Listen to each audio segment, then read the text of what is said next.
আসসালামু আলাইকুম। ঢাকা থেকে যুক্ত হয়েছি আমি কলি আপনাদের মাঝে।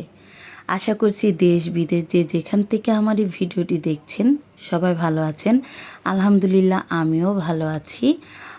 ভিডিওর শুরুতেই মনে করিয়ে দিচ্ছি, আমার এই ভিডিওর কোনো অংশ কোনো জায়গা যদি আপনাদের কাছে ভালো লেগে থাকে তাহলে একটি লাইক, শেয়ার, কমেন্ট করে দিবেন, ফলো, সাবস্ক্রাইব করে দিবেন।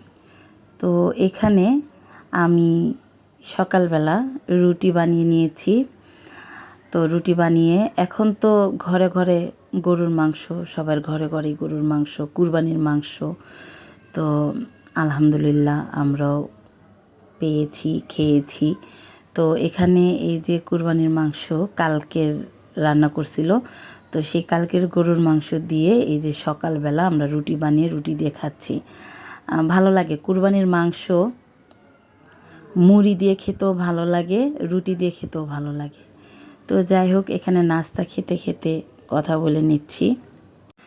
আমার গলার আওয়াজটা অনেক মোটা শোনা যাচ্ছে, মানে গলার আওয়াজটা একদম বসে গেছে, কান্না করছি তো। তো যে অবস্থা আর কি, আমি একটু কান্না করলে আমার গলার আওয়াজ বসে যায়, বা একটু পানি বেশি ধরলে ঠান্ডা লেগে যায়, এই অবস্থা আর কি। তো কান্না করলাম আজকে, মানে জীবনের সবচেয়ে আপনজন বিয়ের পরে সেটা হচ্ছে স্বামী। তো সে আজকে স্বামী দূরে চলে গেল, অনেক দূরে। তো ওনাকে বিদায় দিলাম, এই জন্য আর কি কষ্ট পাচ্ছে।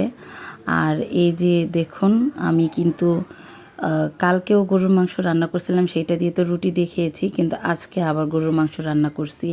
ভাবলাম হাজব্যান্ড চলে যাচ্ছে, একটু গরুর মাংস আবার রান্না করি, কারণ উনি চলে গেলে তো ফ্রিজ ভরা মাংস এগুলো আমরা একা একাই খাবো, ওনাকে তো আর খাওয়াতে পারবো না। তাই আর কি একটু ঘন ঘন বেশি বেশি করে গরুর মাংস রান্না করছি, এই আর কি। তো যাই হোক, কথা বলতে বলতে গরুর মাংস রান্না করে নিলাম। আর ওই যে বললাম আমার হাজব্যান্ড অনেক দূরে চলে গেছে, ওনাকে বিদায় দিয়ে আসলাম। মানে আমার কাছ থেকে দূরে আছে, কিন্তু অতটাও দূরে না, মোবাইলে কথা বলা যাবে। তো এখন যেহেতু মোবাইলের যুগ, তো সবাই দোয়া করবেন আমার হাজব্যান্ডের জন্য। এখন কি করবে বলেন, কর্ম করার জন্য, কাজ করার জন্য, টাকা কামাই করার জন্য পুরুষের যে কোথা থেকে কোথায় যেতে হয় সেটা তো আমরা মেয়েরা বুঝি না কষ্টটা। আমরা তো ঘরে বসে সংসার করি, কাজ করি, বুঝি না যে পুরুষ মানুষ কত কষ্ট করে টাকা কামিয়ে নিয়ে আসে। তো যাই হোক, মানে আজকে থাক, আর এত বলবো না। কথা বলতে বলতে আমি কিন্তু রান্না করে নিলাম।